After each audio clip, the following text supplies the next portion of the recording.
The street was loud, but the moment felt quiet. Police cars were parked across the road. Red and blue lights flashed again and again. People stood on the sidewalks, watching, waiting, recording. No one really knew what was happening. They only knew something was wrong. In the middle of it all stood a little black boy. He looked small compared to the police officers. He looked even smaller next to the police dog. The boy was about 9 years old. His clothes were old but clean. His shoes were dusty, like he had walked for a long time. He was not crying. He was not shouting. He was not running. He was standing very still. Most people thought he was scared. Some thought he was lost. A few thought he should not even be there. The police dog stood a few feet away from him. Big, strong, focused. The leash was tight in the officer's hand. The dog sniffed the air.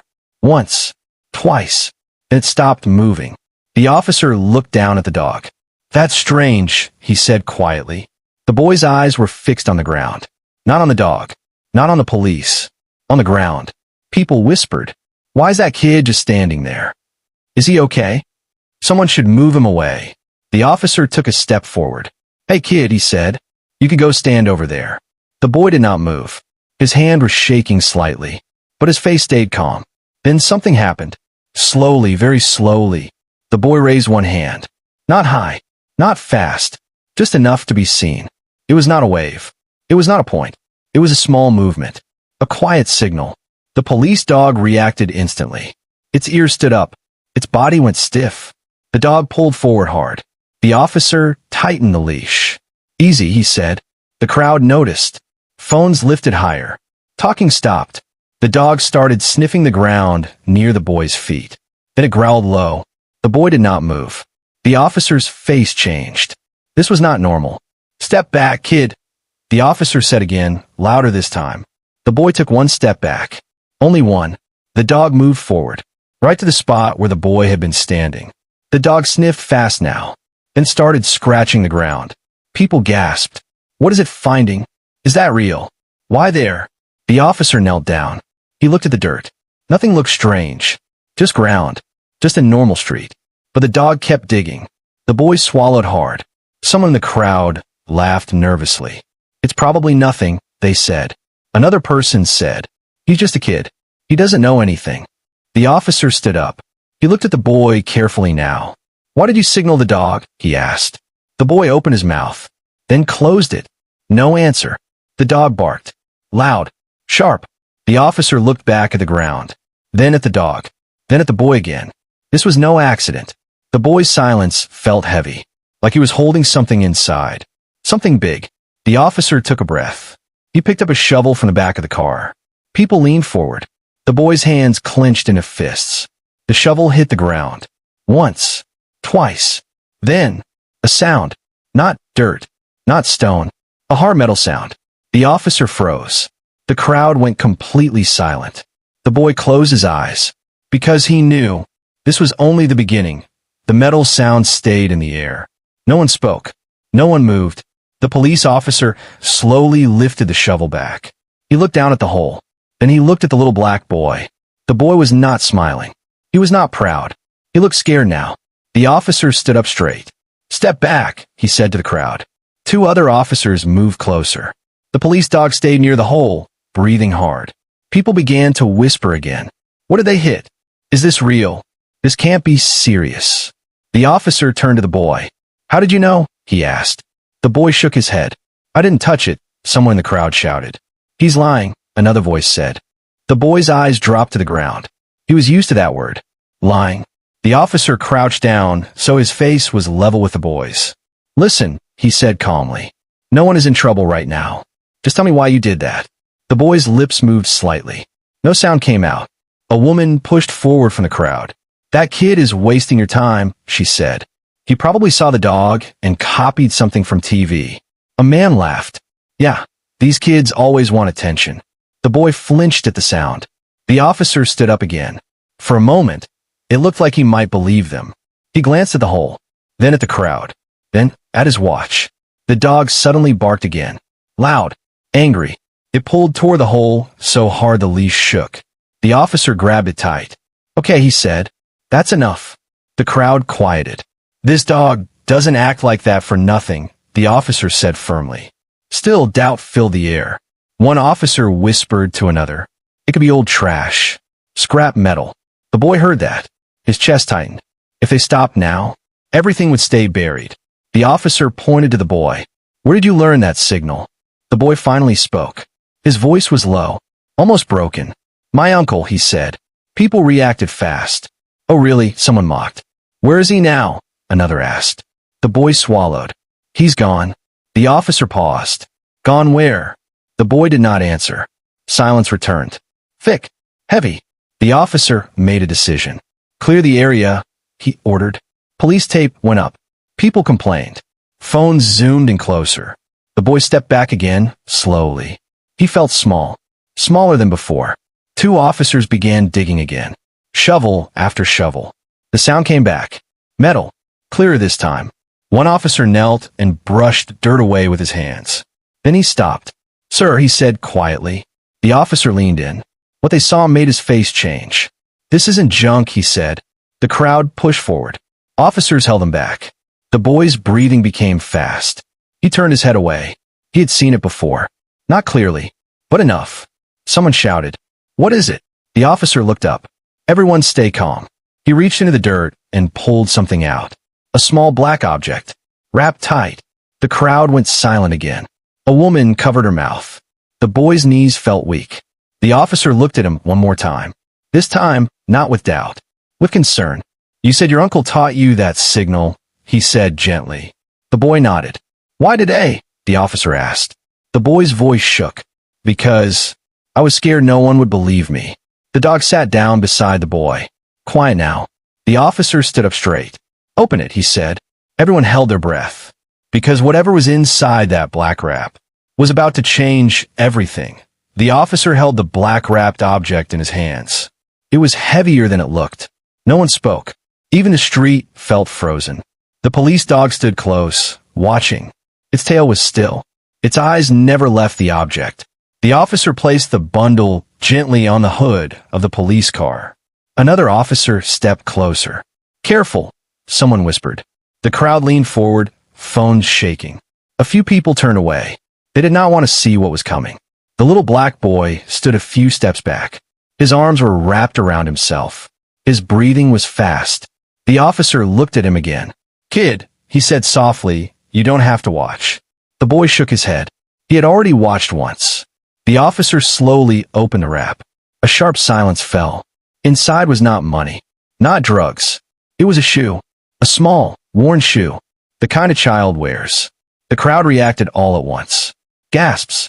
Hands over mouths. Low cries. Someone said, "Oh my God." The boy closed his eyes. The officer swallowed hard. This was no prank. No accident. The shoe was old. Dirty. But still tied. The officer looked around. "Does anyone recognize this?" he asked. No one answered. But the boy stepped forward. Just one step. "That's why I came," he whispered. Heads turned toward him. The officer knelt down quickly. "What do you mean?" The boy's voice shook. "I saw it before." The crowd stirred. "Saw what?" someone shouted. The officer raised his hand for silence. "Let him talk." The boy took a deep breath. "2 nights ago," he said, "I was walking home." His words were slow, like each one hurt. It was dark. The streetlight was broken. People listened now. "I heard a sound," the boy continued, "like someone crying." The dog let out a quiet whine. "I stopped," the boy said. "I didn't want to look, but I did." The officer's jaw tightened. "What did you see?" he asked. The boy's eyes filled with tears. "I saw a man," he said, "and I saw him digging." The crowd reacted again. Some shook their heads. Some whispered, "That's impossible." "I didn't move," the boy said quickly. "I hid." His hands trembled. The man dropped something, he continued. Then he covered it. The officer asked, "Why didn't you tell anyone?" The boy looked down. "Because when I talk, people don't listen." That line hit hard. The officer said nothing. The boy wiped his face with his sleeve. "I remember the place," he said. "I came back today."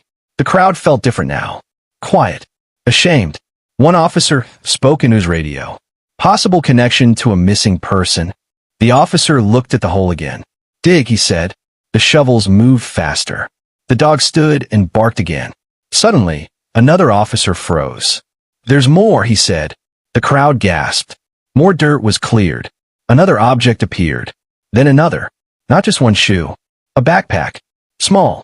Blue. The boy staggered back. He knew that bag. The officer reached out, steadying him. "You okay?" he asked. The boy nodded, but his face said no. "That bag," the boy whispered. "I saw that too." The officer looked at him with new eyes. Not as a kid. Not as a witness. As someone brave. Police, tape expanded. More officers arrived. A siren echoed in the distance. The officer closed the backpack slowly. "We're stopping here," he said. The crowd buzzed. "What does it mean? Whose is it? Is someone dead?" The officer did not answer. He placed a jacket over the boy's shoulders. "You did the right thing," he said quietly. The boy looked up. "But it's not over," the officer added. The boy knew that, because what they found was only proof. The truth was still buried. The street did not feel like a street anymore. It felt like a crime scene from a nightmare. Yellow tape stretched across the road. Police lights flashed without sound. The crowd stood farther back now, quieter than before. The little black boy sat on the curb. A police jacket rested on his shoulders, too big for him. His feet barely touched the ground. The police dog sat beside him. Not working now, just staying close. The officer knelt in front of the boy. "Take your time," he said. The boy stared at his hands. They were still shaking. "I didn't want to come," the boy finally said. "But I couldn't sleep anymore." The officer stayed silent. Every night, the boy continued. "I hear that sound again." "What sound?" the officer asked softly. "Digging," the boy whispered.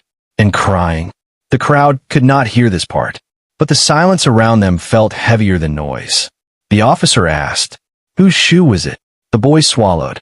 "I think it belongs to my cousin." The officer froze. "How long has he been missing?" he asked. 3 weeks, the boy said. "People said he ran away." The boy's eyes burned.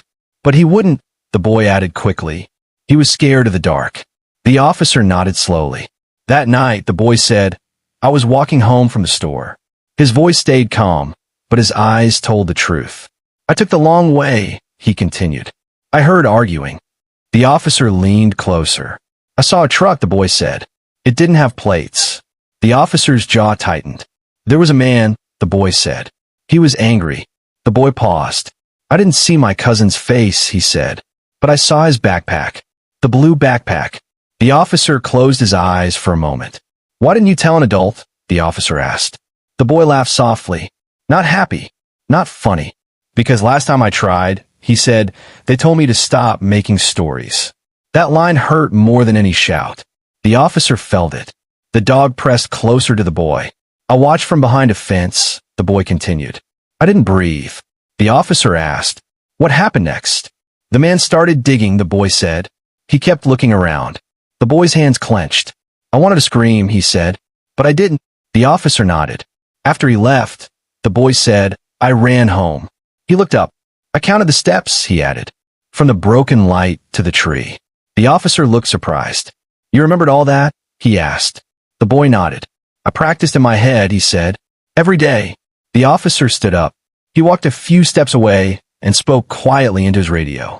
"Possible witness," he said. "Child. Credible." The crowd watched. Something had changed. People who doubted before now felt small. The officer returned to the boy. "You were brave," he said. The boy shook his head. "I was scared," he said. "That's what brave is," the officer replied. Another officer approached. "We matched the backpack to a missing child report," he said. The boy's chest tightened. The officer placed a hand on the boy's shoulder. "You helped us find him," he said gently. The boy's eyes filled. "But what about the man?" he asked. The officer looked toward the digging area. "We will find him," he said. The dog stood up suddenly. It sniffed the air again. Then it turned and started walking toward another spot. The officer followed. His face went serious. "Don't move anyone," he said loudly. The boy watched. Because he knew there was more buried there. The police dog stopped near the old tree.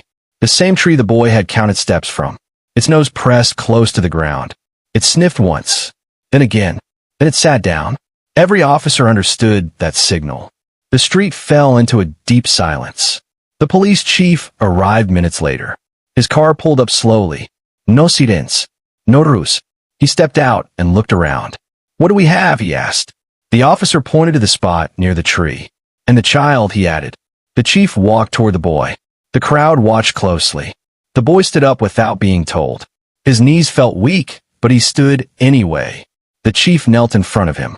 Son, he said calmly, you did something very important today. The boy nodded, unsure. The chief looked at the dog, then at the officers. Dig here, he ordered. The shovels moved again. Slow. Careful. The crowd held its breath.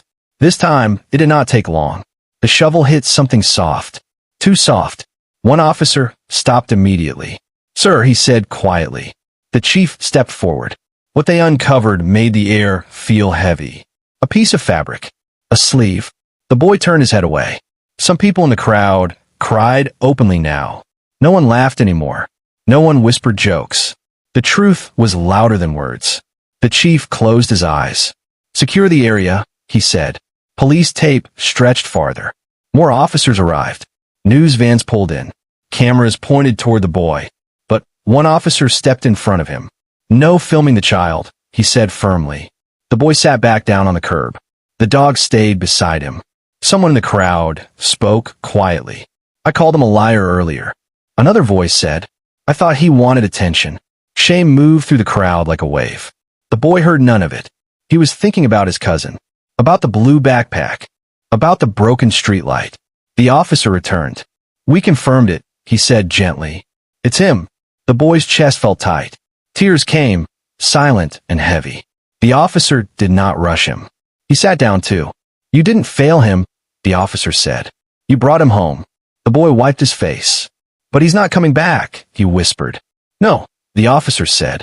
But the truth is, the police chief spoke to the media a short distance away. This case was reopened today because of a brave child, he said. He noticed what others ignored. The crowd listened. People who once doubted now nodded. Some lowered their phones. The dog stood again. It pulled slightly on the leash. The officer noticed. What now, he asked. The dog turned its head and barked once. Short. Clear. The officer's face changed. It's not over, he said. The chief looked over. Another hit? He asked. The officer nodded. The dog moved toward the edge of the street, toward an old drain. The boy watched closely. That was not in his memory. This was new. Officers lifted the drain cover. A bad smell rose. The crowd stepped back. Inside was something wrapped in plastic. The officer reached in slowly. He pulled it out. A wallet. Inside was an ID. The chief looked at it. Then, at his officers. We have a suspect, he said. The boy looked up. Does that mean, he started. Yes, the officer said. We know who did this now. The crowd reacted softly. Not loud. Not happy. Serious. Because this was real. The boy hugged the jacket tighter around himself. He had come scared. He had come alone. Now the whole city was listening. But the officer knew something else. The hardest part was still coming. Because finding the truth was only half the story. Night fell slowly over the street. The flashing lights looked brighter now. Red. Blue. Red again. The crowd was smaller but heavier. People stayed because they needed answers.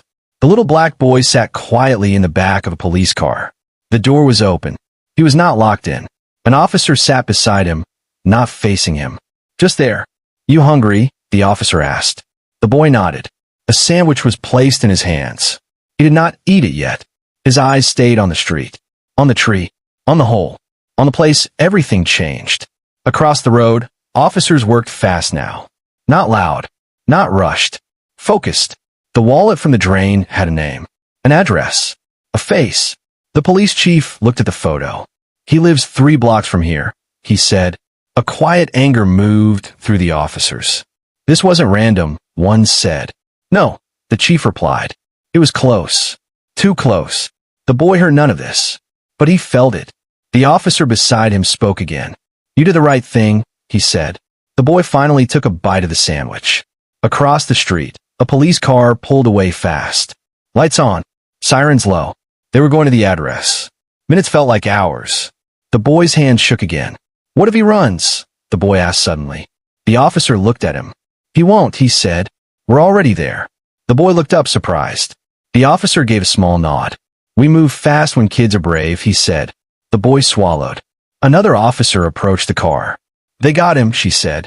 The officer beside the boy closed his eyes for a moment. "Thank you," he whispered. The boy's heart beat hard. "Did he say anything?" the boy asked.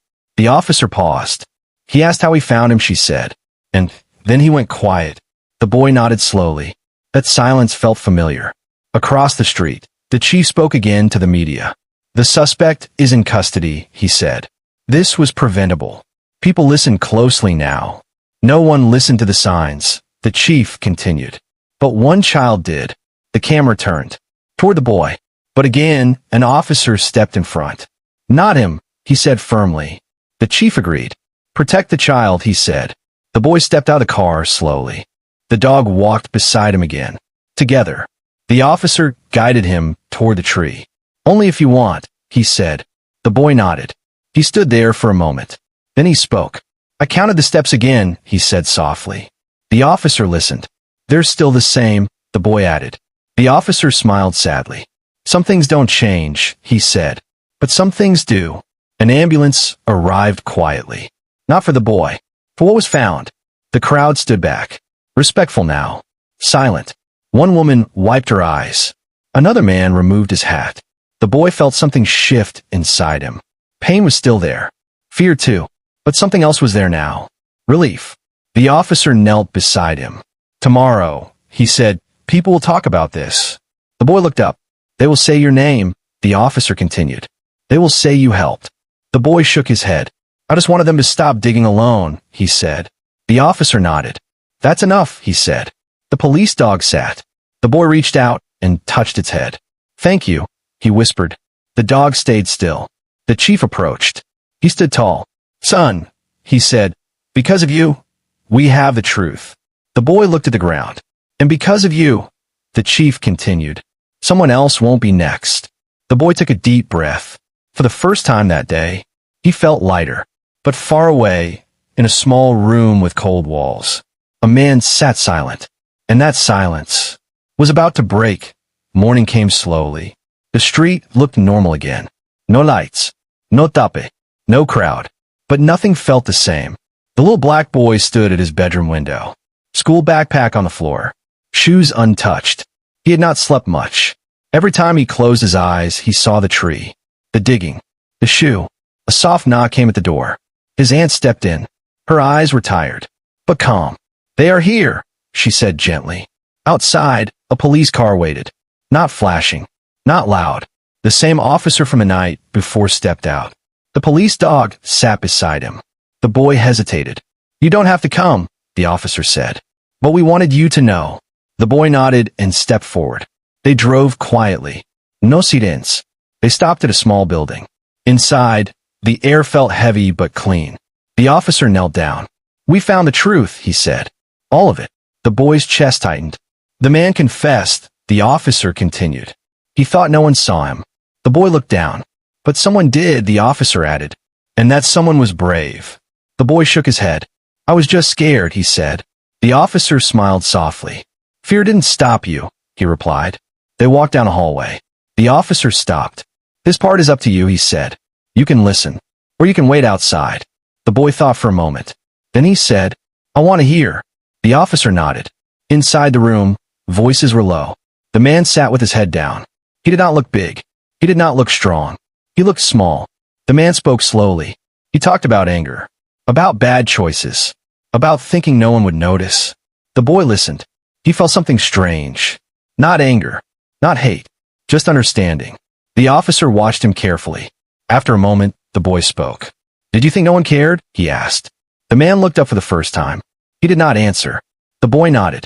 "That's where you were wrong," the boy said. Silence filled the room. Later that day, the boy stood outside again. News vans waited across the street. Cameras pointed everywhere. But the officer stood in front of him. "No interviews," he said. The chief stepped forward. "This child does not owe the world a story," he said. "The world owes him respect." The cameras lowered. The boy held the police dog's leash for a moment. Just for a picture. Not a show. A memory. Days passed. School started again. Some kids whispered. Some stared. One boy asked, "Were you scared?" The boy nodded. "But you still went," the boy said. "Yes," he replied. The whispers stopped. Weeks later, a small ceremony happened. No big stage. No loud music. Just people standing together. The chief spoke one last time. This case reminds us, he said, that courage does not always shout. He looked at the boy. Sometimes, he added, it stands still and raises a hand. The boy did not smile big. He smiled just a little. Later, he returned to the street. The tree was still there. The light was fixed now. Bright. The boy stood under it. Counted the steps again. Same number.